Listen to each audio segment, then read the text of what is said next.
श्रीनीलकण्ठं हृदि चिन्तयामि। भगवान श्री नीलकंठ वर्णी हृदय में हूँ स्मरण करूँ छूं, चिंतन करूँ छूं।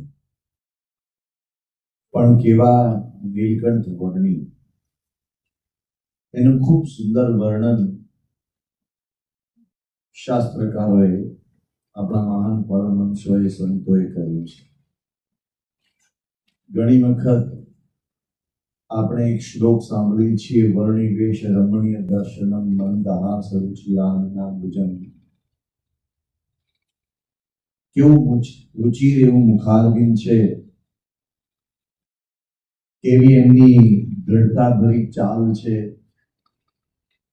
કેવી એમની આંખોની તેજસ્વીતા છે, કેવો એમનો વૈરાગ્ય છે, કેવી એમની નિષ્ઠુરતા છે, કેવી એમની કલ્યાણની ભાવના છે। આ બધું સુંદર વર્ણન આપણા સંતોએ અલગ અલગ પ્રસંગો દ્વારા કર્યું છે।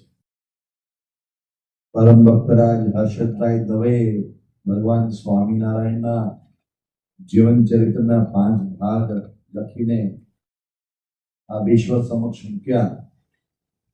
એમાં એનો જે પહેલો ભાગ, એમાં નીલકંઠ વર્ણીનું જે વર્ણન એમણે આવરી લીધું છે, એમાં આ બધા જ શાસ્ત્રોનો સાર આવી જાય છે। સદગુરુ આધારાનંદ સ્વામીએ શ્રી હરિચરિત્રામૃત સાગર નામનો ગ્રંથ લખ્યો છે। એમાં એમણે બહુ જ વિસ્તારથી શ્રી નીલકંઠ વર્ણીના વિચરણની વાતો લીધી છે। એમાં નીલકંઠ વર્ણીની આગવી વિશેષતાઓનો જ્યારે આપણે અભ્યાસ કરીએ ત્યારે આપણને સ્વાભાવિકપણે એક ભાવ મનમાં જાગી જાય કે આ સાક્ષાત પરમાત્મા ન હોય તો આ શક્ય ન બને। આના પૂર્વે આપણે નીલકંઠ વર્ણી વિશે 2 પારાયણ સભાઓનો લાભ લીધો છે અને એમાં આપણે જોયું કે નીલકંઠ વર્ણીએ કેવી રીતે કઠોર તપશ્ચર્યા કરી છે। એમાં આપણે જોયું કે નીલકંઠ વર્ણીએ કેવી કઠોર યાત્રાઓ કરી છે। નીલકંઠ વર્ણી કેવા ભયાનક પશુઓ, અજગરો વચ્ચે રાતોની રાતો રહ્યા છે ને ત્યાંથી પસાર થયા છે। ઘણા વર્ષો પહેલા એલેક્ઝાન્ડર કનિંઘહામ નામના એક બ્રિટિશ આર્કિયોલોજિસ્ટનું એક પુસ્તક જોવામાં આવ્યું। એ પુસ્તકનું ટાઇટલ હતું પીપલ્સ ઓફ ઇન્ડિયા। એ પુસ્તકના 12 વોલ્યુમ હતા। એમાંથી એક વોલ્યુમમાં જ્યારે સ્વામિનારાયણ ભગવાન દક્ષિણ ભારતની નીલગિરી હિલ્સમાંથી પસાર થયા હતા। આ બધા જાણો છો કે દક્ષિણ ભારતમાં 2 પર્વતમાળાઓ છે। એક પર્વતમાળા સહ્યાદ્રીની પર્વતમાળા છે અને એક વેસ્ટર્ન ઘાટ। તો એ વચ્ચે નીલગિરી હિલ્સ આવે છે। તો નીલકંઠ વર્ણી ત્યાંથી જે અરસામાં પસાર થયા હતા એ અરસામાં ત્યાંથી કેટલાક ધોળિયાઓએ પણ પ્રવાસ કરેલો, બ્રિટિશ લોકોએ પ્રવાસ કરેલો। એ બ્રિટિશ લોકો તો પોતાના મોટા મોટા રસાલાઓ સાથે ગયા, પોતાની ખૂબ સાધન સગવડ બધી વ્યવસ્થાઓ સાથે ગયેલા, પણ એમાં એમણે એક માનવ ઝુંડ, માનવ સમુદાય એ એમના જોવામાં આવ્યો। એનો ઉલ્લેખ આ એલેક્ઝાન્ડર કનિંઘહામે પીપલ ઓફ ઇન્ડિયા નામના પુસ્તકમાં કરેલો છે।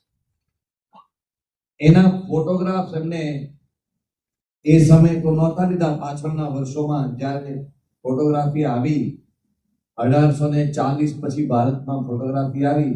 ભગવાન સ્વામિનારાયણ 1830માં અંતર્ધાન થયા। હું ઈસવી સનની વાત કરું છું। એટલે સન 1830માં ભગવાન ધામમાં પધાર્યા।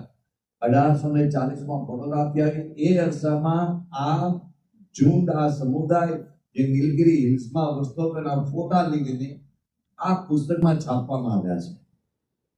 તો એવી તો એવો તો એક કેવો સમુદાય હતો કે જેના ફોટા સ્પેશિયલ છાપવાની જરૂર પડી, પણ એટલા માટે ફોટા છાપ્યા કારણ કે ભારતની અંદર એ નીલગિરી હિલ્સમાં એવો માનવ સમુદાય વસતો હતો જે માનવ પક્ષી હતો. હકીકતે માણસને મારીને માણસનું માંસ ખાવા વાળો માનવ ભક્ષી સમુદાય વસતો. હવે એવા લોકો વચ્ચેથી એ નીલગિરી હિલ્સમાંથી સ્વામિનારાયણ ભગવાન પસાર થયેલા. ભગવાન સ્વામિનારાયણ નીલકંઠ વાણી બેસે, એની ઉંમર એ સમયે 15-16 વર્ષની. એમની 14 વર્ષની ઉંમરે તેઓ સુંદરવનમાંથી પસાર થયેલા અને સુંદરવનમાંથી એ સમયે બ્રિટિશ લોકો પણ પસાર થયેલા. રોયલ એશિયાટિક સોસાયટી એ નામની એક બ્રિટિશરોની એકેડેમિક સંસ્થા હતી, કલકત્તામાં સ્થપાયેલી, ઇંગ્લેન્ડમાં સ્થપાયેલી. રોયલ એશિયાટિક સોસાયટીએ એક પ્રકાશન પ્રકાશિત કરેલું 2 ભાગમાં. આપણી પાસે લાઇબ્રેરીમાં અત્યારે સચવાયેલું છે, 1810માં છપાયેલું. પણ એના પહેલા ભારતમાં જે બ્રિટિશ લોકોએ આવા અલગ અલગ પ્રાંતોમાં જઈને ભારતની વિશેષતાઓ નોંધેલીમાં એક સુંદરવનની વિશેષતા જોયેલી. સુંદરવનમાંથી પોતાના લાવ લશ્કર સાથે બ્રિટિશ લોકો પસાર થતા હતા ત્યારે ત્યાં એક ભયાનક અજગર. એ અજગરનું કદ એટલું મોટું હતું કે એ અજગરે એક બ્રિટિશ હાથી ઉપર બેઠો હતો. એ હાથી સહિત આખા બ્રિટિશને એ ભરડામાં લીધેલો અને એ હાથી એના ઉપર બેઠેલો પેલા હોદ્દા સાથે બ્રિટિશ એ બધાને 3-4 લપેટમાં લઈને હાથીને આડો પાડેલો અજગરે. એના ઉપર હાથી ઉપર એ પેલા અજગર જે બેઠો હતો અને આ બધા એમાંથી જે બચવા પ્રયાસ કરતા હતા એનું એક સ્કેચિંગ, એનું ચિત્ર આ બ્રિટિશ લોકો પોતાની સાથે એક સ્કેચ કરનારો રાખતા. એના એક સ્કેચ કરેલો. એ સ્કેચ આ પુસ્તકમાં છપાયેલું, વર્ણન છપાયેલું. આવા અજગરો સુંદર વનમાં પડ્યા છે. એની વચ્ચેથી આ 14-15 વર્ષના નીલકંઠ વાણી એકાકી, કોઈ સામગ્રી વગર, કોઈ અંગવસ્ત્ર વગર, પગમાં જોડા પણ પહેર્યા વગર કેવી રીતે પસાર થયા હશે? તો આ બધા જ્યારે આપણે વર્ણનો વાંચીએ છીએ અને એની સામગ્રી આપણે ભેગી કરીએ છીએ ત્યારે આપણને ખરેખર લાગે કે સાક્ષાત પરમાત્મા ન હોય તો આ શક્ય જ ન બને. આપણે આના પૂર્વેના રવિવારની સત્સંગ સભામાં માનસરોવરની વાત કરી હતી. -35 ડિગ્રી ટેમ્પરેચર અને 15,000 ફૂટની ઊંચાઈ. કેવું વાતાવરણ! આ -40-50 ડિગ્રીનું ટેમ્પરેચર અત્યારે કેનેડામાં ઉપરના ભાગમાં હોય છે. થોડું ત્યાં આલ્બર્ટા બધા ઉપરના બધા પ્રદેશો છે ત્યાં એમાં ઠંડા પ્રદેશમાં એટલું ટેમ્પરેચર છે પણ બધી વ્યવસ્થાઓ, પણ એ હાઈ અલ્ટિટ્યુડ નથી. 15,000 ફૂટની ઊંચાઈએ -35 ડિગ્રી ટેમ્પરેચર હોય એટલે શું કહેવાય? અમે -50 કે -40 કે -30 ટેમ્પરેચરમાં માનસરોવર નહોતા ગયા. અમે તો બહુ સારા ટેમ્પરેચરમાં માનસરોવર ગયા હતા કે જે દિવસે 10 કે 12 કેવું ટેમ્પરેચર હતું તે દિવસે અમે ત્યાં હતા. પણ એક વાત નક્કી કરી કે ફરીથી ન જોઈ.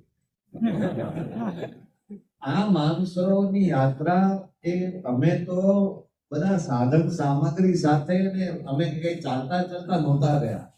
નીલકંઠ વાણી તો ચાલતા હિમાલયને ક્રોસ કરીને પધારેલા. પણ કેટલા કષ્ટો પડ્યા હશે. આવા સંજોગોમાં નિરાહાર રહીને રહેવાનું અને 6 મહિના સુધી નિરાહાર રહેવાનું ઇમ્પોસિબલ છે. માનવ શરીરથી આ કોઈ હિસાબે શક્ય જ ન બને. ઘણા લોકો આપણને કહેતા હોય છે તો સ્વામિનારાયણ ભગવાન કેમ માનો છો? તમે વાંચો તો ખબર પડે કે મેં ભગવાન કેમ માનીએ છીએ. એમના જીવનના એક પાસાઓ, એમના જીવનની એક બાબતો એમનું પરમાત્મા પણ સહેજે છલકે છે. માનવ શરીરથી ઇમ્પોસિબલ છે. પેલો બદ્રીનાથનો પૂજારી બોલ્યો જ્યારે નીલકંઠવાણીએ કહ્યું કે મેં 6 મહિના પહેલા તમારા હાથનો અનાજ ખાધું હતું અને આ 6 મહિના પછી તમારા હાથે હું અન્નનો દાણો લઉં છું, ત્યારે બદ્રીનાથનો પૂજારી બોલ્યો કે આ ભગવાન સિવાય શક્ય ન બને. એમની આભા, એમની પ્રતિભા, એમનું વ્યક્તિત્વ, એ હર કોઈને એવું લાગતું હતું આ સાક્ષાત પરમાત્મા છે. જગન્નાથપુરીનો રાજા દિવ્યસિંહ દેવ એમને જગન્નાથજીના રથમાં બેસાડીને જગન્નાથજીની યાત્રા કાઢે, અર્થો કાઢે. અને નીલકંઠ વર્ણીના જીવનની અંદર એમની યાત્રા દરમિયાન એમને કેટલા બધા માન સન્માન મળ્યા. આજે જરા એક બીજી દિશાની વાત કરવી છે, હું વાત ઉપર આવું છું કે નીલકંઠ વર્ણીને કેટલા બધા લોકોએ પોતાની સંપત્તિ આપી, સામ્રાજ્ય આપ્યા, સત્તા આપી, સુંદરીઓ સુપુત્રીઓ આપી, પણ નીલકંઠ વર્ણી કશામાં લોભાયા નહીં, કશામાં રોકાયા નહીં. નીલકંઠ વર્ણીનું એક પાસું છે નિર્ભય નીલકંઠ, ફિયરલેસનેસ ઓફ નીલકંઠ, એની નિર્ભયતા. એનું એક બીજું પાસું છે નીલકંઠનું, એમનું પર્સનલ મેગ્નેટિઝમ, એમનું મુદ્રાકર્ષણ, એમની દિવ્યતાનો જે લોકોને અનુભવ થતો હતો તે. એમનું એક ત્રીજું પાસું છે એમની નિષ્પૃહિતા. આ બહુ જ મોટી બાબત છે. સ્વામિનારાયણ ભગવાનના જીવનની બીજી ઘણી બધી બાબતો બાજુ મૂકી માત્ર તમે એમની નિષ્પૃહિતા ઉપર જુઓ તો પણ ઓવારી જવાય તેવું છે. આપણે નીલકંઠ વર્ણીની વાત કરી રહ્યા છીએ તો નીલકંઠ વિશે ભગવાન સ્વામિનારાયણ અલગ અલગ સામ્રાજ્યોમાંથી પસાર થયા. આપણે જોયું હતું પૂર્વે કદાચ કે મહારાજા રણજીતસિંહ પંજાબના એ એમને બદ્રીનાથમાં મળ્યા, ત્યાર પછી હરિદ્વારમાં મળ્યા, પણ એ નીલકંઠ વર્ણી 12 વર્ષ થઈ ગયા, એ ઓવારી ગયા. અને હરિચરિત્રામૃત સાગર ગ્રંથમાં જે રીતે વર્ણન આવે છે તો એમણે કેટલી બધી આજીજી કરી, તમે મારા સામ્રાજ્યમાં પધારો ને હું મારું સર્વસ્વ તમને અર્પણ કરી દેવા માંગુ છું. પણ નીલકંઠ વર્ણીએ કહ્યું કે તુમ ભૂચર હમ ખેચર, તમે પૃથ્વી પર ચાલનારા, તમે આકાશમાં ઉડનારા, અમે વૈરાગ્યવાન અને તમે તો એવા વિષય વિલાસમાં રાચનારા, તમારે મેળ પડે નહીં, અમે તો આગળ ચાલીશું, તમારી સાથે નહીં આવીએ. તો રાજા રણજીતસિંહ હોય કે વંશીપુરના રાજા હોય, બુધોનગરમાં રાજા, એ લોકોએ નીલકંઠને રોકવા માટે કેટલા પ્રયાસ કર્યા, લશ્કરો મૂક્યા. નીલકંઠ જતા ન રહે એના માટે લશ્કર મૂક્યું. પોતાની સુપુત્રીઓ ઈલા સુશીલા જેવી સુપુત્રીઓને એની સાથે મોકલી કે કદાચ એમનું મન આ બેન પુત્રીઓમાં ઠરે. આપણે ઘણી વખત આવા ઈલાજ કરતા હોય છે, સાંસારિક વ્યવહાર કરતા હોય છે.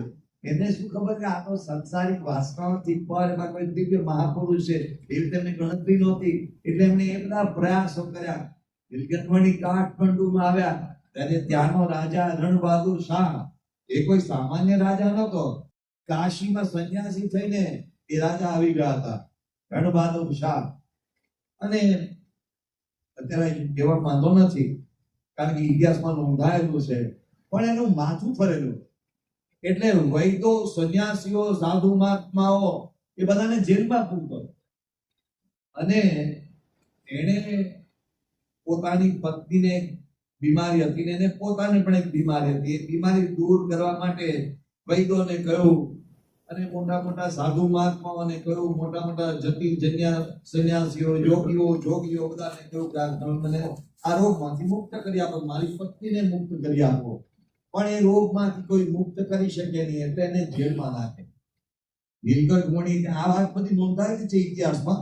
નીલકંઠ વર્ણીનું નામ એમના ઇતિહાસમાં નથી, પણ આવા નીલકંઠ વર્ણી ત્યાં પધાર્યા, એને શાંતિ પમાડી. એ રણબહાદુર શાહના મહેલમાં કાઠમંડુમાં અમે પણ ત્યાં જયા છીએ, આપણે એનો ઇતિહાસ ત્યાં જઈને જોયો છે. તો એ રણ બહાદુર શાહે પણ મહારાજને કહ્યું તમે કાઠમંડુમાં હવે કાયમ માટે રોકાઈ મારું સામ્રાજ્ય અને મારું આ બધું તમને અર્પણ કરું છું, તમે રોકાઓ. ત્યાર પછી આ જગન્નાથપુરીનો રાજા, ત્યાર પછી માનસપુરનો સત્રધર્મા રાજા, આવા તો કેટલાય રાજા મહારાજાઓ સ્વામિનારાયણ ભગવાનને રોકવા માટે પ્રયાસ કરતા હતા. પોતાનું સામ્રાજ્યને અર્પણ કરવા માટે પ્રયાસ કરતા હતા. મઠાધીશો ને મહંતો, આપણે કમલેશ્વર મઠની વાત સાંભળીએ છીએ. કમલેશ્વર મઠની તે સમયે કેટલી મોટી આવક, અને લાખ રૂપિયાની આવક. અમે કમલેશ્વર મઠ ત્યાં જોયો છે. આપણે ચમોલી ઉપર જઈએ ત્યાં કમલેશ્વર મઠ આવે છે, પણ આપણને અત્યારે અંદાજ ના આવે કે એની લાખ રૂપિયાની આવક હશે. પણ તે સમયે નેપાળનો રાજા, એ સમયે અહીંયા ગ્વાલિયરનો રાજા, એ બધા રાજાઓનું પોષણ કરતા હતા, ખૂબ જમીનો આપતા હતા. આ બદ્રીનાથના પૂજારી રાવલજી, એ મહારાજમાં કેટલા આકર્ષાય, એમણે મહારાજને કહ્યું તમે અહીં રોકાઓ. આ બધા જે ઠેર ઠેર રાજા મહારાજાઓ, મઠાધિપતિઓ, મહંતો, આચાર્યો, એમણે નીલકંઠ વર્ણીને કેટલી બધી જબરજસ્ત અનેકવિધ પ્રલોભનકારી બાબતો આપી, રોકવા માટે તમે અમારે ત્યાં રોકાઓ. પણ નીલકંઠ વર્ણીનું એક નિશાન, મારે તો આગળ અનેક જીવોના કલ્યાણ માટે આગળ જવું છે. ઘણી વખત એવી પ્રેમી મહિલાઓ મળી, ઘણી વખત એવા પ્રેમી પરિવારો મળ્યા. જેમ કે જયરામદાસનો પરિવાર કેટલો પ્રેમી પરિવાર. આમ તો એ રામાયણની કથાકારનો એક ફેમિલી, એનો એક પરિવાર હતો, પણ નીલકંઠની ત્યાં પધાર્યા તો એ એટલા બધા આકર્ષિત થઈ ગયા, એટલા બધા એમના મય થઈ ગયા, એમની સેવા કરવી, એમને ફરવા લઈ જવા, એમને જમાડવા, એમની પથારી કરી આપી, એ દિવસ રાત નીલકંઠ મય થઈ ગયા. પણ નીલકંઠ ક્યાંય ન રોકાયા તો કેટલાય પરિવારો મળ્યા આવા. ક્યાંક એવા પવિત્ર એવા સાધુ સંતો મળ્યા. મોહનદાસ નામનો ભાવો હતો, એ પવિત્ર ભાવના વાળો ભાવો. પણ કહેવાનો ભાવાર્થ છે કે એક દિવસ એમણે પરિવાર છોડ્યો, પોતાના ભાઈ ભાભી અને એ અયોધ્યાના પોતાના મિત્રો, પ્રિય મિત્રો, આખો જે પરિવેશ ત્યાંનો હતો એ બધું છોડ્યું. પછી છે ગુજરાત પધાર્યા. માન સરોવરની યાત્રાથી લઈ છેક બ્રહ્મદેશની કિનારી સુધી ભગવાન પધાર્યા. ત્યાંથી આખો બંગાળ વીધીને આખો દક્ષિણ ભારત ઊંડી વળ્યા અને છેક ગુજરાત સુધી પધાર્યા. કેટલાય લોકોએ કેટલી વખત રોકાવાનો કેટલો બધો આગ્રહ કર્યો, પણ નીલકંઠ વર્ણી ક્યાંય લોભાયા. એમણે હંમેશા એક પોતાનો આગવો ગુણ એવો દર્શાવ્યો કે રાજ્ય, સંપત્તિ કે ધનની વાતો બાજુએ, પણ એક ટંકનું વધારે કોઈ અનાજ આપે તો અનાજ તો તારા, કોઈ ફળ ફળાદી આપે કે લો આ તમારે સાંજે કામમાં આવશે, તો નીલકંઠ વર્ણી કે હું કોઈ સંગ્રહ કરતો નથી. અરે ભાઈ સાંજે કામ આવશે, તમે જાઓ છો તો ક્યાંક તમને કામમાં આવશે, આપણે થેલામાં ભરી લઈએ, કામ લાગશે. પણ નીલકંઠ વર્ણીએ કોઈ એક સામાન્ય 2 ફળ વધારાના આપ્યા તો એ 2 ફળ પણ વધારાના લીધા. ગુજરાતમાં પધાર્યા. ગુજરાતમાં રામાનંદ સ્વામીએ એમને જ્યારે ગાદી સંભાળવાની કીધી ત્યારે એમણે રામાનંદ સ્વામીને સ્પષ્ટ ના પાડી અને એમને મુક્તાનંદ સ્વામીને કહી રાખ્યું હતું તમે મને એક રામાનંદ સ્વામી સાથે મિલાપ કરાવી દો, પછી મારે તો વન પરતમાં ફરવું છે અને મારી તો એ જ ઈચ્છા છે કે એકાકી ફરું ને ભજન ભક્તિમાં સ્વ સ્વરૂપમાં લીન રહેવું. આવી એમને મનમાં ક્લિયર કટ એક પોતાની યોજના. પણ રામાનંદ સ્વામી એમને ગાદી સોંપવાની વાત કરી એટલે એમણે તો સ્વવિધિ ના પાડી. પણ રામાનંદ સ્વામી કહ્યું કે તમારો કાલાચારના માટે તો સ્વીકારો. પણ ગાદી ઉપર બિરાજમાન થયા પછી પણ, સ્વામિનારાયણ ભગવાન તરીકે વિખ્યાત થયા પછી પણ એમને બીજા કેટલાય ધન દોલત સંપત્તિ લોકોએ આપ્યા, કેટલાય જાત જાતના બધા જલ ઝવેરાત આપ્યા, એમને ક્યારેય પોતાનું કરી રાખ્યું નહીં. ને જાણીને આશ્ચર્ય થશે કે મહારાજા સયાજીરાવ ગાયકવાડ બીજા, 3 ગાયકવાડ થયા. સયાજીરાવ પહેલા, સયાજીરાવ બીજા અને સયાજીરાવ ત્રીજા, જે હમણાં છેલ્લે બહુ જ કેળવણીનું કાર્ય કર્યું આઝાદી પહેલાના સમયમાં, જેમના નામ ઉપરથી મહારાજા સયાજીરાવ યુનિવર્સિટી છે.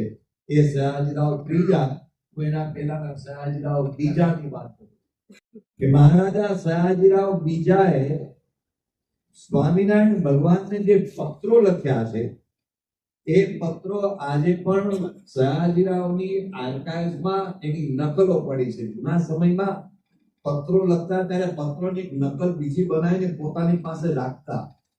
તો એ પત્રોની નકલો ગાયકવાડના આર્કાઇવ્સમાં આજે પણ પડેલી છે. એમાં એક પત્રમાં મહારાજા ગાયકવાડ સ્વામિનારાયણ ભગવાનને વડતાલ જ્યારે બિરાજતા હતા ત્યારે સંબોધીને લખે છે કે હું તમારો દાસ છું અને આ મારું વડોદરાનું રાજ્ય એ આપનું છે અને આપ અહીંયા આવીને શાસન કરો અને મારું બધું જ, મારી સંપત્તિ, મારું બધું જ આપનું છે, તે આપ સ્વીકારો. આ પાત્ર એ પ્રકાશિત થયેલો પત્ર છે. આપણે એક સ્વામિનારાયણ પ્રકાશમાં એક પત્ર પ્રકાશિત પણ કર્યો છે. ધરમપુરના કુશળકુંવરબા, એમણે પણ સ્વામિનારાયણ ભગવાનને પોતાનું આખું રાજ્ય આપવાની તૈયારી બતાવી.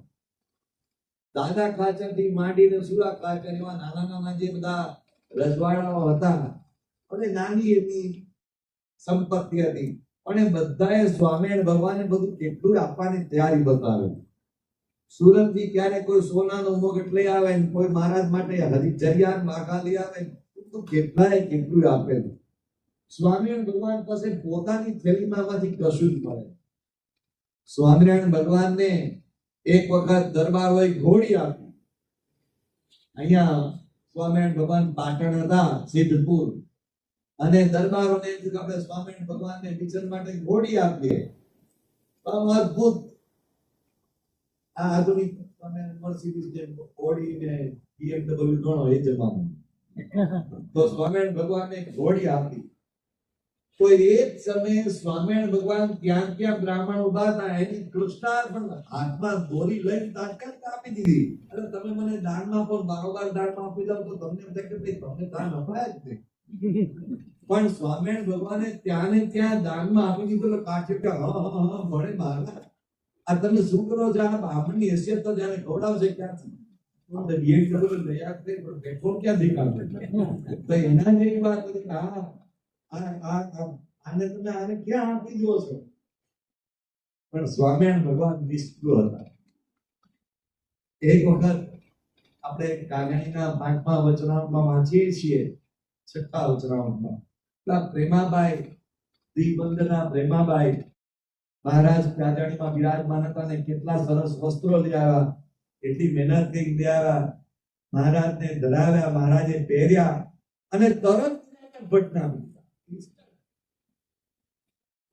તો આ સ્વામિનારાયણ ભગવાનની આગવી વિશેષતા, એમના નીલકંઠ વર્ણી તરીકેના વિચરણની વિશેષતા હતી નિષ્પૃહતા. એમને ખાવા પીવાની કઈ પડી નહોતી, એમને કોઈ પદાર્થ નહીં પડી નહોતો. એક વખત સ્વામિનારાયણ ભગવાને એક વાક્ય વાપર્યું હતું કે ગધેડાનો ભાગ ગધેડા તાણે.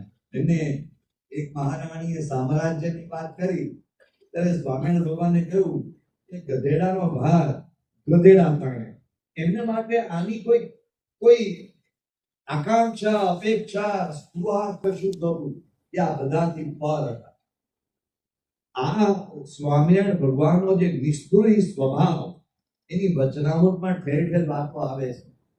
પણ નીલકંઠ વર્ણી તરીકેના વિચરણ દરમિયાન જ નહીં, એ ભગવાન તરીકે વિરાજમાન થયા પછી પણ સર્વત્ર એના સમગ્ર જીવનકાળ દરમિયાન આ નિષ્ઠુરિતાનો ગુણ આપણને દેખાય છે. સ્વામિનારાયણ ભગવાનના ચરિત્રમાંથી ઘણી બધી પ્રેરણાઓ આપણે પ્રાપ્ત કરવાની છે.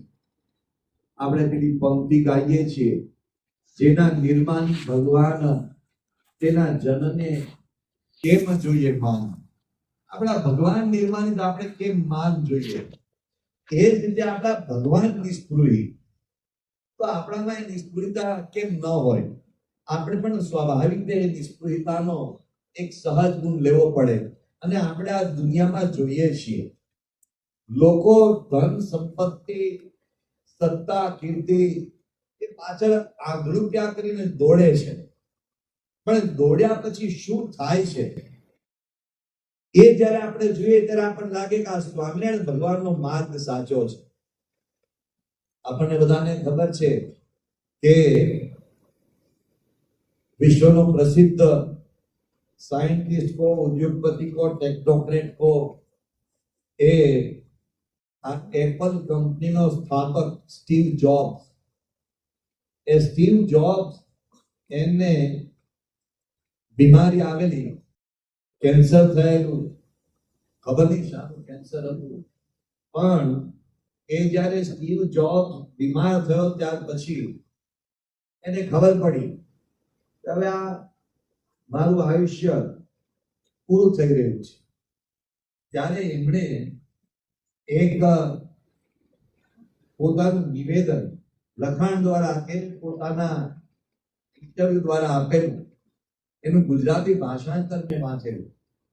એમાં સ્ટીવ જોબ્સ એવું કહે છે કે એક વખત એવો હતો કે હું વ્યાપાર જગતની ઊંચાઈઓને આંબી ચૂક્યો,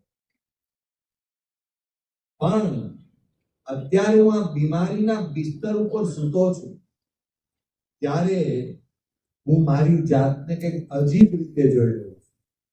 મેં આખી જિંદગી મહેનત કરી પૈસા કમાવા માટે, આખી જિંદગી મહેનત કરી કીર્તિ કમાવા માટે, પરંતુ મેં ક્યારેય મારા માટે સમય ન કાઢ્યો. અને જ્યારે મને કામયાબી મળી ત્યારે મેં અનહદ ગર્વ અનુભવ્યો. પણ આજે મૃત્યુની નજીક પહોંચીને મને મારી બધી જ ઉપલબ્ધિઓ નિસ્તેજ લાગે છે. આજે મને અંધકાર દેખાય છે અને આ અંધકારમાં હું મશીનો અને યંત્રોથી ઘેરાયેલો છું અને મૃત્યુના દેવતાને બિલકુલ મારી નજીક જોઈ રહ્યો છું. અને આજે મારા મનમાં એક વાત ઉપસી રહી છે કે માણસને જ્યારે લાગવા માંડે કે એની પાસે ખાવા માટે પૂરતું એને કમાઈ લીધું છે ત્યારે એને પોતાના માટે સમય કાઢી લેવો જોઈએ. હું સુધારો કઈ કહું છું, એને મોક્ષ માટે સમય કાઢી લેવો જોઈએ. એને ભક્તિ માટે સમય કાઢી લેવો જોઈએ. આ કહે છે કે પૈસા કમાવાની બહુ સ્પૃહા ન રાખતા, સ્વયં માટે હું સુધારો કરું છું, આત્મ કલ્યાણ માટે જીવવાનું શરૂ કરી દેવું જોઈએ. પોતાની કોઈ જૂની પુરાણી ચાહ પૂરી થઈ જાય એને માટે જિંદગી બરબાદ ન કરવી જોઈએ.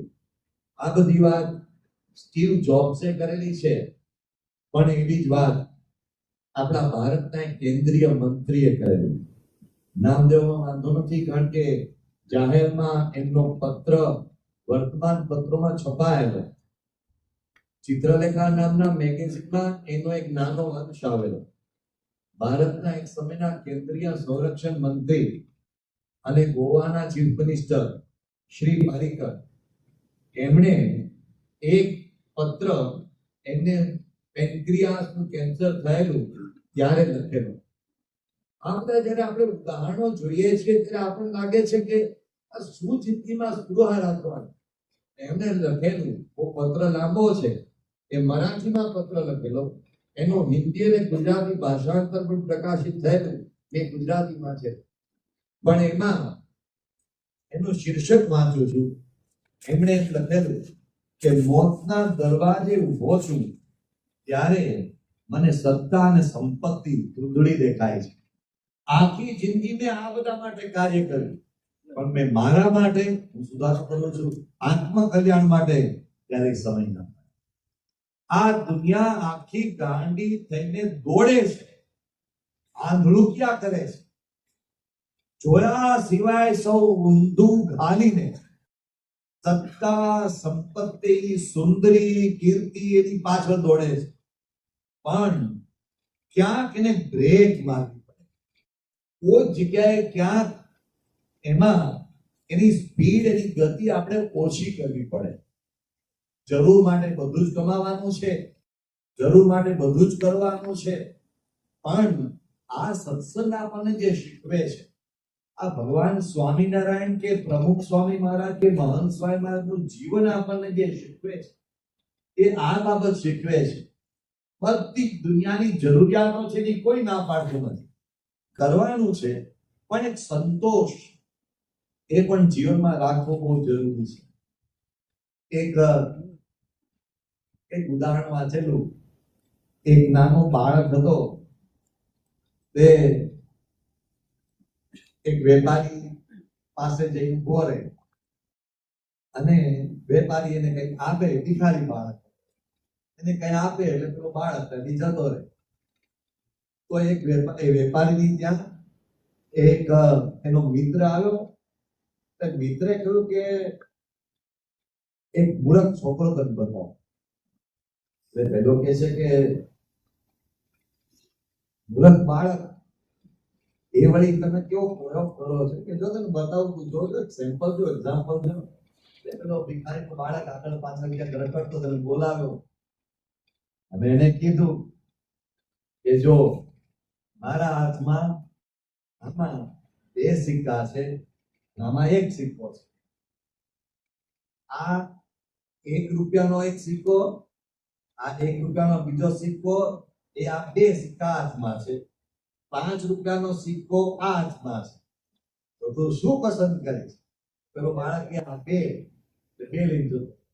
પેલો કે હું એને કહું છું કે 5 રૂપિયા છે, પણ કે આ 2 રૂપિયા લઈ જાય. દરેક વખતે હું આ તો કે તું 10મો 11મો હોઈશ, મેં 10 11 વખત પ્રયોગ કર્યો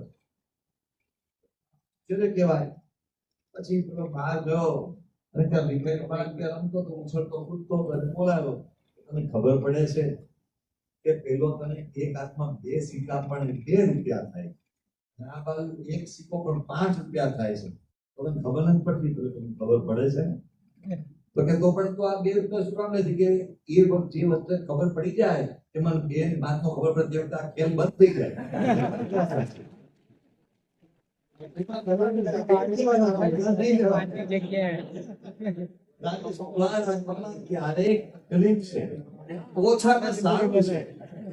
સમ્રાટ સિકંદર એ જ્યારે વિશ્વ યુદ્ધ માટે નીકળતો હતો, તો તે વખતે એના ગુરુ ડાયોજીનસ, આ એક બહુ જ ગ્રીક ઇતિહાસની વિશિષ્ટ બાબત છે. જેમ ભારતમાં ગુરુ પરંપરાનો મહિમા છે, આપણે ત્યાં ગુરુ પરંપરા બિરાજમાન છે, એમ તે સમયે ગ્રીસમાં ગુરુ પરંપરા હતી. સોક્રેટિસ, એનો શિષ્ય પ્લેટો કે એનો શિષ્ય એરિસ્ટોટલ, એમાંથી ગુરુ પરંપરા હતી અને ત્યાં ગુરુ પરંપરામાં લોકો માનતા હતા. તો સોક્રેટિસ, એલેક્ઝાન્ડર ગ્રેટ, એના ગુરુ ડાયોજીનસને ગુરુ ભાવ તરીકે એમને આદર આપતો.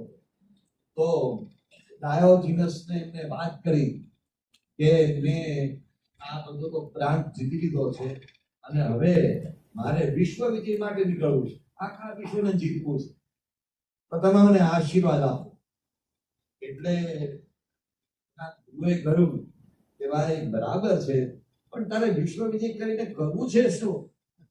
આખી દુનિયાને જીતલી, પણ તારે કરવું છે શું? કે હું આખી દુનિયામાં જીત મળીશ, પછી પાછો મેસેડોનિયામાં આવીશ, પછી આરામ કરવા આવીશ. તો કેવા અત્યારે જ આરામ કર ને, અત્યારે આરામ કરવામાં તને વાંધો શું છે? ના, વિશ્વ વિજય મેળવીને અહીંયા પછી આવીશ, પછી આરામ કરીશ. ત્યારે ગુરુએ કહ્યું કે તું એમ ઈચ્છે છે કે હું વિશ્વ વિજય કરું, પણ કોણે કાલ જોઈ છે? કાલે શું થશે એ તને ખબર છે? કાલે શું થવાનું છે? માટે તું તારી ગતિ ઓછી કર. પણ એટલા જુવાનીના તોરમાં હતા એલેક્ઝાન્ડર, એટલે ગુરુની આજ્ઞાની અવગણના કરીને ભાગ્યા અને એક પછી એક પ્રાંત જીતતા જીતતા ભારત સુધી આવ્યા. અને ભારતમાં પુરુષોત્તમ નામનો રાજા, જેને એ લોકોએ પોરસ નામ આપ્યું છે, અને પુરુષોત્તમપુરી એટલે આજનું પેશાવર, એ મૂળ નામ પુરુષપુર હતું, એ પુરુષમાંથી પેશાવર થયું છે. તો એ પેશાવરમાં પુરુષોત્તમ સાથે જે બરાબરની આમે સામને બરાબર જે લડાઈ થઈ એમાં સિકંદરના સૈનિકો ના પડવા માંડ્યા, હવે અમારે આગળ વધવું નથી. એ સિકંદર બીમાર પડ્યો, પાછો ગયો અને એ ત્યાં ધ્વજે મૃત્યુ પામ્યો. એને બદલે ત્યાં રહ્યો હતો. પણ દુનિયામાં કોઈનું વિશ્વ વિજય કરવાનું સ્વપ્ન સિદ્ધ થયું નથી. હિટલરનું પણ સિદ્ધ થયું નથી અને બ્રિટિશ સામ્રાજ્ઞી ને સમ્રાટનું પણ સિદ્ધ થયું નથી.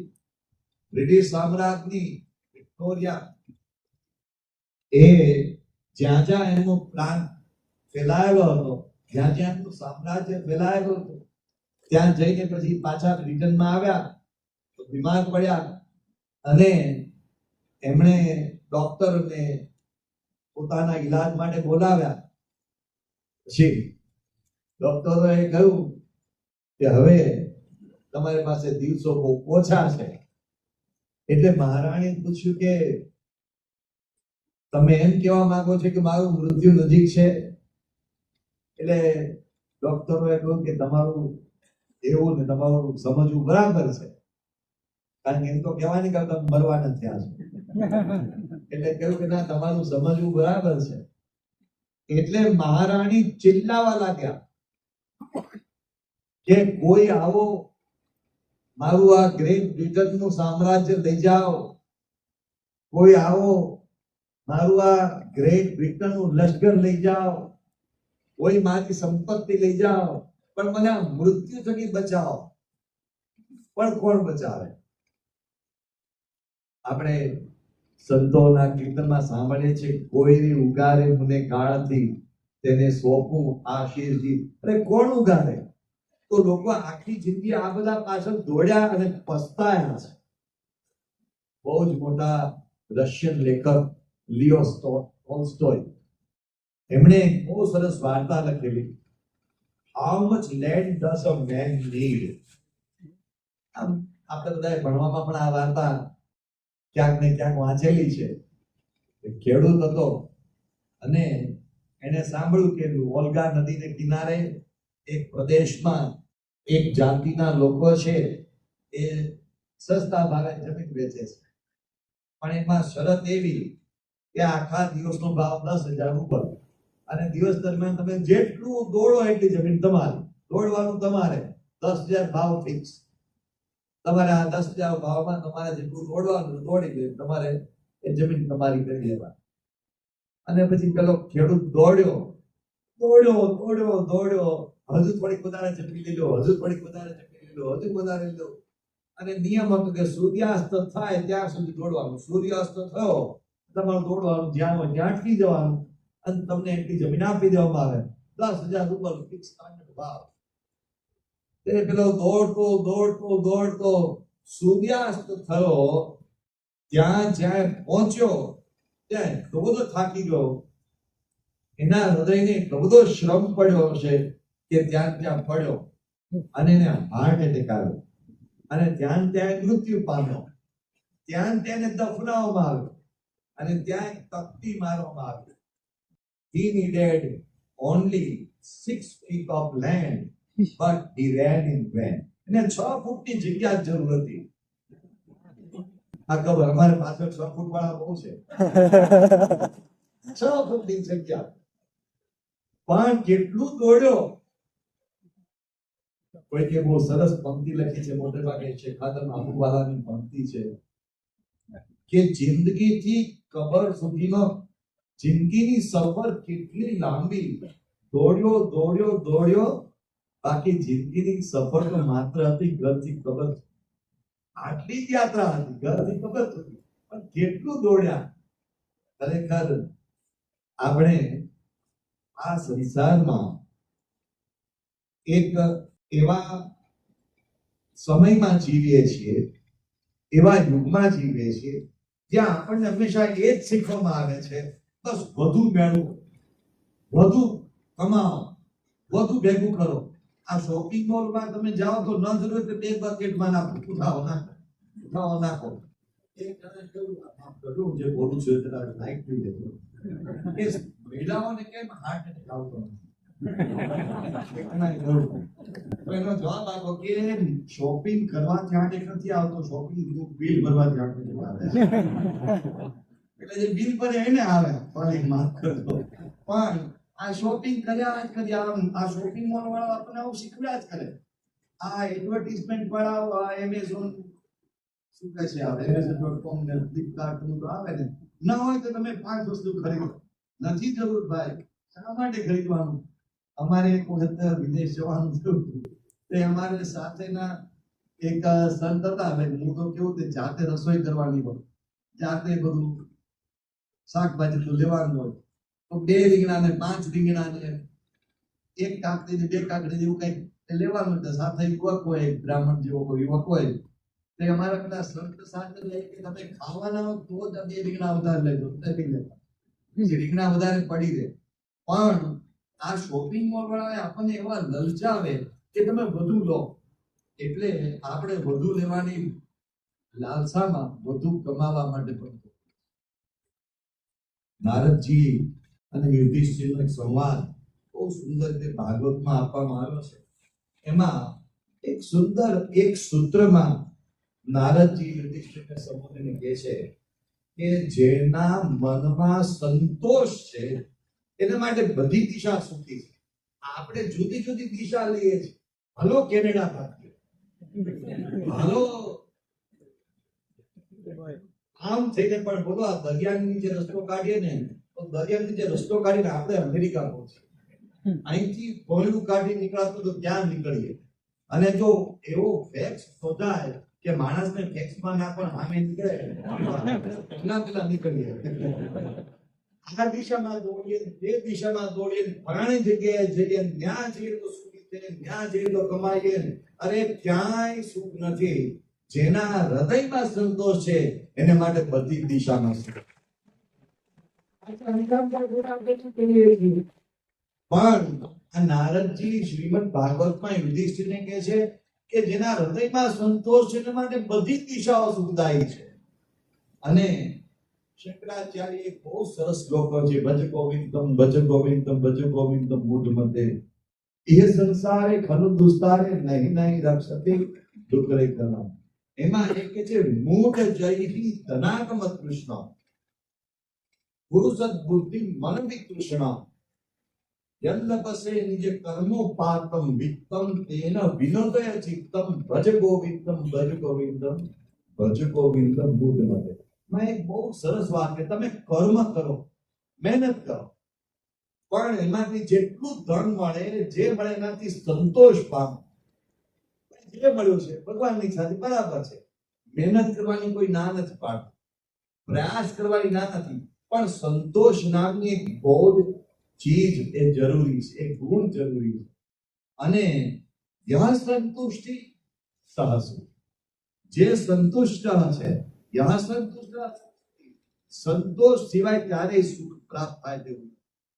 આપણા જીવનમાં આ બધા દોષોના છિદ્રો પડ્યા છે, એ આપણી જીવનની સુખની નૌકાને ડૂબાડે છે. આપણને બધું જ હોવા છતાં ઓછું લાગ્યા કરે છે. આપણા બાપુજી કે આપણા દાદા, એમની પાસે ફ્રીજ નહીં હોય. આપણા બાપુજી કે આપણા દાદાઓ, એમની પાસે કાર નહીં હોય. આપણા બાપુજી કે આપણા દાદાઓ, એમની પાસે એર કન્ડિશનર નહીં હોય.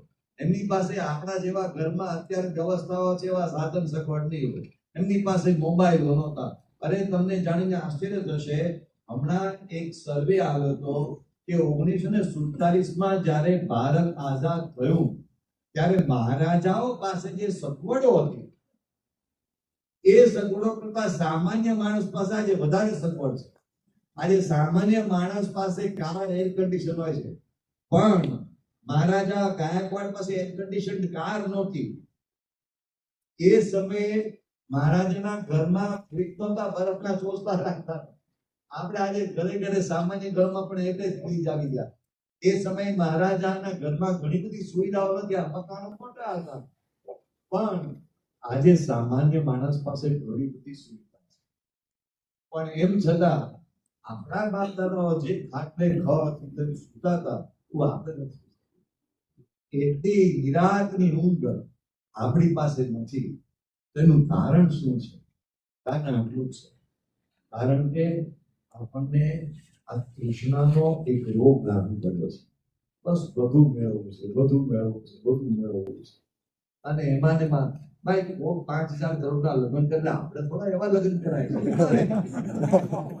કોક આમ કરે તો એમ કરે. હવે આ લગ્નમાં કોકનું જોઈને ખર્ચ કરવાનો, લગ્નમાં કોકનું જોઈને બધું કરવાનું અમને એક અદ્ભુત વખત મળ્યો.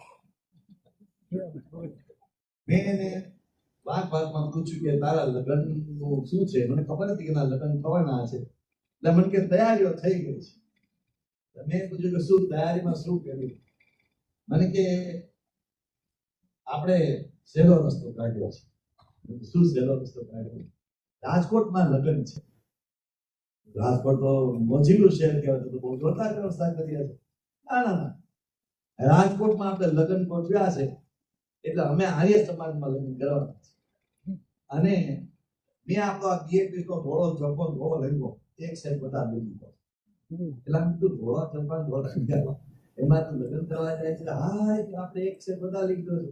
અને જેની યારે લગ્ન કરવા તેને કહી દીધું છે પણ તારે એકાદ સાઈડ લઈ લે. આપણે બે આપણા બેના બાપુજી, એક રિક્ષા તમારી, એક રિક્ષા અમારી, આપણે ત્યાં જતા રહેવાનું. અને આપણે શાંતિથી જઈ અને આપણે ઠાકોરજી મંદિરમાં જઈને પ્રસાદ આપી દે, પ્રસાદ ખાઈ આપણે લગ્ન કર્યું. પૂરા છૂટા આપણી જાણે છૂટી. મેં કીધું કે આટલો બધો તને ભવ્ય વિચાર આવ્યો. આ કીધું કે સ્વામી મને છે ને મારા સગાવાલાના લગ્ન જેવી વિચાર આવે. અમારા કે સગાવાલાઓ મોટા મોટા લગ્ન કરે, એમાં મોટી મોટી વાડીઓ ને મોટા મોટા બધા ડેકોરેશન ને મોટા મોટા રિસેપ્શન સમારંભ ને એમાં બધી મોટી મોટી બધી જાતની ખાવાની આઈટમો બધા ખાઈને જતા રહ્યા. અને અમારે તો લખવું પડે માલા મામાના લગ્નમાં જરૂરથી આવજો. બધું લખવાનું એટલે બધા આવવાનું કે ભાઈ અહીંયા તમારે કે છે ઓલું આપવાનું નથી, જાણલો. હવે આ ખબર નહીં જાણલો ત્યાં નહીં જતા એવું કે અમારે લખવાનું અને બધો ખર્ચો કરવાનો. કે મને વિચાર આવ્યો એટલે કે મેં અમારા ભાવિ શ્રીમતીને કહ્યું કે તારા બાપુજીને જેટલું ધન આપવું હોય, જેટલો ખર્ચ કરો એનો હિસાબ કરો. અમારે જેટલો ધન હિસાબ કરીએ બે પકડીને બેંકમાં મૂકી દીધી અને બધાને એક SMS કરી અમે પરણી ગયા છીએ તમારી વાત પછી કરે મફતમાં જેટલું આપણે બેંક બેલેન્સ થઈ જાય. અને આ તો કામ નાખી દેવાનું બધું.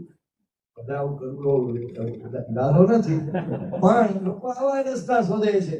કોઈકનું જોઈને આપણે બધા બહુ ખર્ચા કરવા અને આપણે આપણી પહોંચની બહાર જવું એ આપણો માર્ગ નથી. જે છે એમાં સંતોષ માનવો. ધન છે, સંપત્તિ છે, અરે પરિવારજનો છે, જેમાં સંતોષ માનવાનો. હવે આપણને એમ થાય કે મારા કરતા ફલાણા દીકરા હારા, મારા કરતા ફલાણા દીકરા, એટલે જે છે અમને જે પત્ની મળ્યા જે પતિ મળે એ સંતોષ. અમે નવો શોધવા જવાનો. આ લોકોમાં આ એક અસંતોષ ઉભો થયો કે અમે ફલાણાને પરણ્યા હોત તો સારું હતું. અરે ભાઈ બરાબર છે, એને પરણ્યા છે બરાબર છે. એક જણાને પત્ની કહ્યું કે જો અમે ઓલો માણસ દેખાય છે ને તો હા દારૂ પીવે છે ને, હા એ કેટલો સંપત્તિ વાળો ખબર તને ગાથાઓ છે કે મારે 25 વર્ષ પહેલા હકીકતે એની હારે લગ્ન કરવા, પણ મારા કેવા કરમ ફૂટ્યા કે તારી હારે. એટલે પેલા એવું કે ખબર નહીં મારા કેવા કરમ ફૂટ્યા, પેલો 25 વર્ષથી હજુ સેલિબ્રેટ કરે છે. હવે આવા બધા દુનિયાના લોકો આપણને આ ટીવી વાળાઓ શીખવાડે, આ બધા સિરિયલ વાળાઓ શીખવાડે, આવા બધા જાત જાતના અલગ બધા રસ્તાઓ આ ફિલ્મો વાળા શીખવાડે. આપણે જે જીવનમાં મળ્યું છે એનાથી સંતોષ રાખીએ, એના સિવાય સૂત્રો કોઈ માર્ગ નથી. કોઈ વ્યક્તિને બદલવાનો માર્ગ નથી, કોઈ પરિસ્થિતિ બદલવાનો માર્ગ નથી. અહીંયા બદલવાનું છે, આટલી જગ્યામાં બદલવાનું છે. અને આ આટલી જગ્યા છે એ માત્ર સત્સંગથી બદલાય છે, એ બીજા કશાથી આ સત્સંગ અહીંયા આપણે જે વિડાઓ છે આપણને અહીંયા કઈક સદબુદ્ધિ આવે છે, બાકી ક્યારે આ સદબુદ્ધિ બજારમાં મોલમાં વેચાતી મળતી નથી. એક સરસ પંક્તિ હરીન્દ્ર દવે લખેલી, એ પંક્તિને હું ક્રોસમાં બોલું છું કે કોઈનો સ્નેહ ક્યારેય ઓછો હોતો નથી. આપણી અપેક્ષાઓ, ભગવાને આપણને જે આપ્યું છે એ બરાબર જ છે, પણ આપણી અપેક્ષાઓ વધારે હોય. એ અપેક્ષાઓને ક્યારે આપણે પહોંચી શકતા નથી. આપણે આપણા પરમહંસોનો વિચાર કરીએ, નિષ્કુળાનંદ સ્વામીનો વિચાર કરીએ, બ્રહ્માનંદ સ્વામીનો વિચાર કરીએ, મુક્તાનંદ સ્વામીનો વિચાર કરીએ, અરે આ યોગી બાબા શાસ્ત્રીમાં યોગીમાં પ્રમુખ સ્વામી મહારાજ મહાન સ્વામીનો વિચાર કરીએ. આપણે જુઓ તો ખરા, નિષ્કુળાનંદ સ્વામીને કેટલો માર મારતા હતા એ પરમહંસ સ્વામી. નિષ્કુળાનંદ સ્વામીનો દલપતરામ સાથેનો એક ઇન્ટરવ્યુ એ બુદ્ધિ પ્રકાશ નામના મેગેઝિનમાં પ્રકાશિત થયો છે.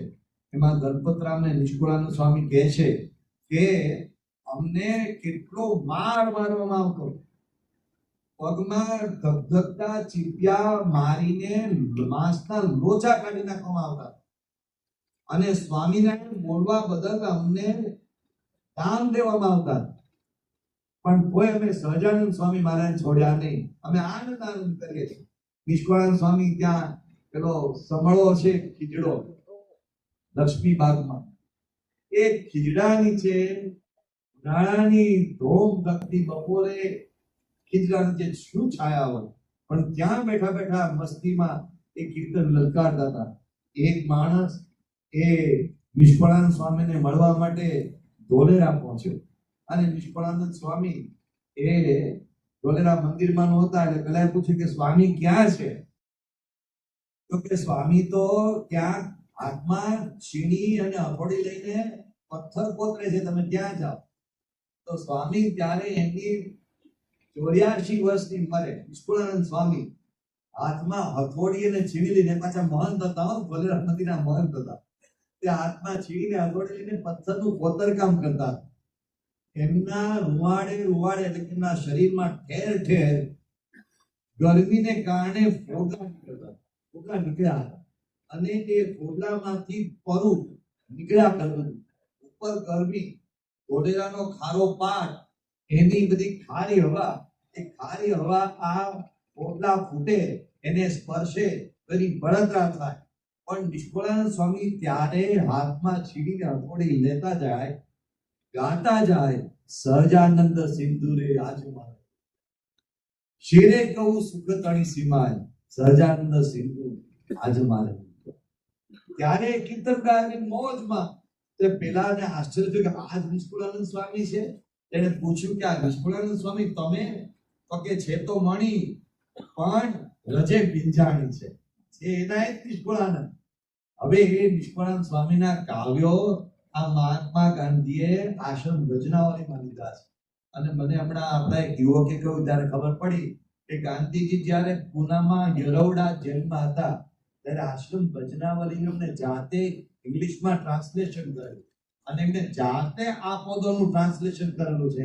એમાં બ્રહ્માનંદ સ્વામીનું રેસ શિરસાટે નટવરને વરીએ એનું અંગ્રેજી ટ્રાન્સલેશન ગાંધીજીએ જાતે કર્યું. આ પ્રકારના આ ઉચ્ચ કોટીના મહાપુરુષો હતા, પણ એમની પાસે કોઈ સગવડ નહીં, કોઈ સમૃદ્ધિ નહીં, કોઈ વ્યવસ્થા નહીં, પણ એમને પુરુષોત્તમ નારાયણ મળ્યા એનો આનંદ, પ્રાપ્તિનો ખેર. યોગી બાપાના જીવનમાં જો કેટલી તકલીફ, પણ પ્રાપ્તિનો ખેર, આનંદ. ઘણી વખત પૂજ્ય ડોક્ટર સ્વામી કહે છે કે ત્યાં કમલ મહાલમાં હરિપ્રસાદ ચોકસીને ત્યાં હતા, ત્યાંથી સૌરાષ્ટ્રમાં પધાર્યા, અને ત્યાં યોગી મહારાજનો ઉતારો, એક ઢોરની જે પેલી ગૌશાળા હોય એમાં એમનો ઉતારો, પણ એમાં યોગીજી મહારાજને એટલો આનંદ, એમાં એમને એટલી મજા, એમાં એટલો એમનો એવો ને એવો કેર. આપણે એક સામાન્ય થોડું કંઈ થાય છે તો પોઝિશનમાં પંક્ચર પડી જાય છે, આપણને બધાને કંઈક આમ અકળામણ થઈ જાય છે, પણ એમને અકળામણ નહોતી થયું. કારણ કે જે મળ્યું, જેટલું મળ્યું એમાં એમને સંતોષ, એમાં એમને આનંદ હતો. કારણ કે એમને ભગવાન મળ્યાની શ્રેષ્ઠ અનુભૂતિ, એ પ્રાપ્તિ, એનો આનંદ એમને સર્વોપરી હતો. એક અદ્ભુત કવિતા એક મકરંદ દવે નામના કવિએ લખેલી છે. જ્યારે જ્યારે કવિતા વાંચું છું ત્યારે બહુ આનંદ આવે છે. એને લખ્યું કે કોણે કીધું ગરીબ છીએ, કોણે કીધું રામ. આ બધા આપણે બધા પોતાના માપદંડ બાંધી દીધા હોય છે. કોણે કીધું ગરીબ છીએ, કોણે કીધું રામ, કામ ભૂલી જા મનરે ગોળા, આપણા જુદા. થોડાક નથી સિક્કા, થોડાક નથી સિક્કા પાસે, અને થોડીક નથી નોટ, એમાં તે શું બગડી ગયું, એમાં તે શી ખોટ. ઉપરવાળી બેંક બેઠી છે આપણી માલા માલ, આજનું ખાણું આજ આપણને કાલની વાત. આ કેવી અદ્ભુત વાત છે. આપણે જેને જન્મ આપે છે નહીં બધી વ્યવસ્થા કરે, જેને આપણને જન્મ આપે છે નહીં ખાવાનું કાઢે, જેને આપણને જન્મ આપે છે નહીં આપણી સંભાળે. યાદ રાખીએ તમને અને મને કે તમારા પરિવારજનોને જન્મ આપનાર સ્વામિનારાયણ ભગવાન છે, અને આપણી જીવન યાત્રા ભરોસે કેમ ન બેસી. નાની નાની બાબતમાં છોકરાઓને આત્મહત્યાના વિચાર આવવા માંડ્યા, નાની નાની બાબતમાં છોકરાઓને ભાગી જવાના વિચાર આવવા માંડ્યા. એનું કારણ એ કે પરિવારમાં આપણે એવું વાતાવરણ ઊભું નથી કરતા. આપણને જો સંતોષ હોય તો પેલાને ક્યાંથી સંતોષ થવાનો છે. એટલે જે મળ્યું છે, જેટલું મળ્યું છે એ ખરેખર શ્રેષ્ઠ છે, અદ્ભુત છે, આનંદ છે, મોજ છે. પ્રયત્ન કરવાની કોઈ ના નથી, પણ ભગવાન સ્વામિનારાયણ થી માંડીને આ ગુરુ પરંપરાના જીવનમાંથી આ એક અદ્ભુત ગુણ આપણે પ્રાપ્ત કરવાનો છે. બાકી આ દુનિયા છે ને એ આપણને ઊંધે રવાડે ચડાવશે.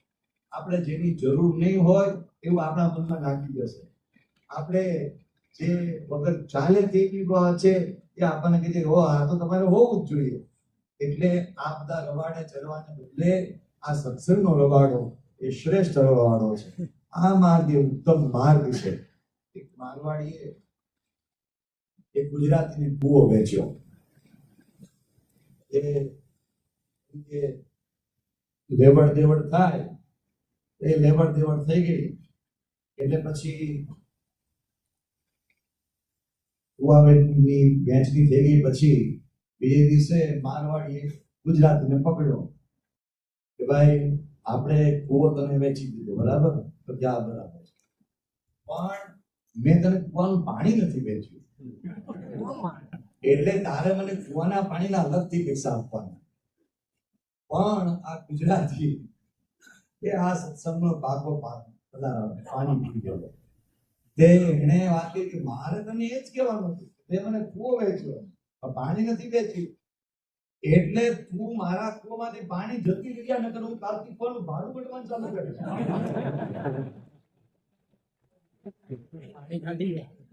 એટલે આપણને લોકો જાત જાતનું વેચી જાય, જાત જાતનું બદલાવી જાય, એની સામે તમે સ્ટ્રોંગ ન રહો તો આપણે રવાડે ચડી જઈએ. એટલે આપણે ખરેખર આ સત્સંગમાંથી જે કેટલીક ગુણો અને કેટલીક બાબતો શીખવાની છે, એક સૌથી મોટી બાબત એ શીખવાની છે ભગવાને આપણને જે પરિસ્થિતિમાં રાખ્યા છે એ પરિસ્થિતિ શ્રેષ્ઠ છે, એ અદ્ભુત પરિસ્થિતિ છે. પૂજ્ય ઈશ્વર સ્વામી ઘણી વખત પ્રમુખ સ્વામી મહારાજની વાત કરે છે, અને પ્રમુખ સ્વામી મહારાજ એક વાક્ય ઘણી વખત ઉચ્ચારતા, ભગવાન જે કરે છે તે આપણા માટે સારામાં સારું કરે છે, એ આપણા માટે શ્રેષ્ઠ છે. આપણા ઘણા હરિભક્તો અહીંયા વિચલ બાપા બેઠા હશે, કદાચ કથામાં ક્યાંક બેઠા હશે, તો પાછળ બેઠા, તે એમના દીકરાનો એક પ્રશ્ન થયો. એમનો સુપુત્ર એ કંઈક કમાવા માટે ગયો હશે ને પછી શું થયું કઈ ખબર પડી નહીં. પછી એનું એ ધામમાં ગયો કે શું થયું કઈ છેક સુધી સમાચાર મળ્યા નહીં. પ્રમુખ સ્વામી મહારાજે તે વખતે બાયપાસ સર્જરી કરાવેલી ને પ્રમુખ સ્વામી મહારાજ ત્યાં વેસ્ટચેસ્ટરમાં ન્યુયોર્કમાં બિરાજતા હતા. તો એ વખતે આ વિરચનભાઈએ પ્રમુખ સ્વામી મહારાજને પત્ર લખ્યો. એ પત્રમાં વિરચનભાઈએ પ્રમુખ સ્વામી મહારાજને લખેલું કે સ્વામી, મારા પ્રારબ્ધમાં જે લખ્યું છે તે બરાબર છે, મારી કોઈ ચિંતા આપ કરશો નહીં.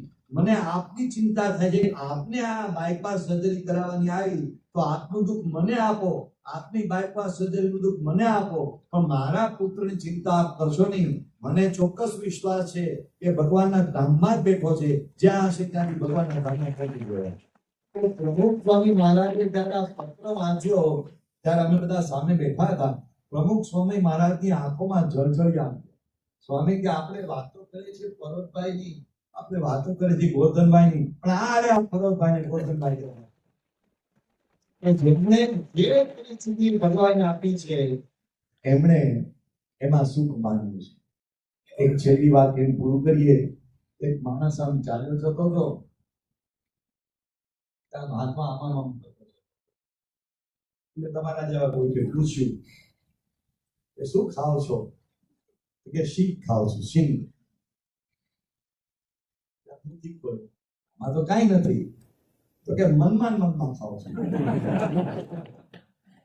તો કે મનમાં ખાવ છે તો કાજુ ખા ને સિંગ શું કામ ખાય છે? મનમાં જ ખાવા છે. તો આ બધી મનની માનેલી રમત છે. તમે મનમાં સિંગ ખાવ તો સિંગ, મનમાં કાજુ ખાવ તો કાજુ.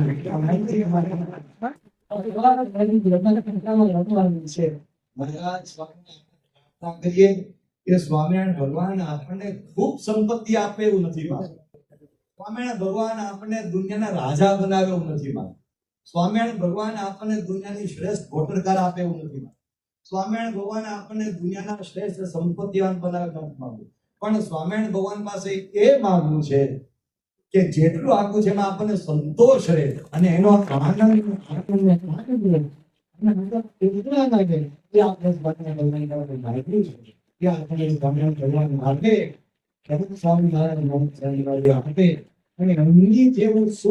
એમને જે અંતરમાં 24 કલાક આનંદ રહેતો હતો. યોગી બાપા 24 કલાક આનંદમાં રહેતા હતા. પ્રમુખ સ્વામી મહારાજ 24 કલાક આનંદમાં રહેતા હતા. મહંત સ્વામી મહારાજ આ 92 વર્ષથી વિચરણ કરે છે. એ જે આનંદમાં રહે છે એવો આનંદ આજુબાજુ કાંઈ ન હોય, કોઈ સુવિધા ન હોય, કોઈ વ્યવસ્થા ન હોય, કોઈ આપણી મન ધારેલી વ્યક્તિઓ ન હોય, તો પણ એવો ને એવો આનંદ આપણને અનુભવાય. અને આપણને અનુભવાય કે એ ભગવાન જે સર્વ સુખના સાગર છે, એ ભગવાન જે સર્વ સુખના આધાર છે, એ ભગવાન કે જેમાંથી સર્વ સુખની ગંગા કે યમુના વહે છે, એ ભગવાન જે અનંત કોટી બ્રહ્માંડમાં સુખ આપનાર છે, એ ભગવાન મારા હૃદયમાં રહ્યા છે અને મારી સાથે છે. એ સંતોષ કાયમ રહે એવી આપણને ભગવાન સતત પ્રેરણા આપે. એ પ્રાર્થના.